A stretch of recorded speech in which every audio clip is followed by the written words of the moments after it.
ஸ்வஸ்ய ஸ்ரீ விஸ்வாவசு வருஷம் தட்சிணாயனம் ஷரத்ருது கார்த்திகை மாதம் 29ஆம் நாள் இந்து வாசரம் திங்கட்கிழமை சாந்திரமான மார்கசீர்ஷ மாத பகுல ஏகாதசி கிருஷ்ணபட்ச ஏகாதசி திதி இன்று இரவு 11:25 வரை, அதன் பின் துவாதசி திதி.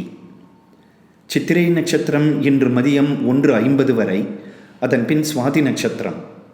சோபனநாம யோகம் பவநாம கரணம். இன்றைய ஸ்ராத்த திதி ஏகாதசி.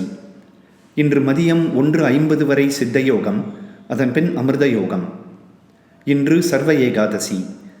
இன்றைய ராகுகால நேரம் காலை 7:30 முதல் 9 மணி வரை, யமகண்டம் காலை 10:30 முதல் மதியம் 12 மணி வரை, குளிகை நேரம் மதியம் 1:30 முதல் 3 மணி வரை. சந்திராஷ்டம விபரம்: உத்திராட நட்சத்திரம் 2, 3, 4ஆம் பாதங்கள், திருவோண நட்சத்திரம் அனைத்து பாதங்கள், அவிட்ட நட்சத்திரம் 1, 2ஆம் பாதங்களுக்கு டிசம்பர் 16 காலை 9:45 வரை சந்திராஷ்டமம். சுபமஸ்து.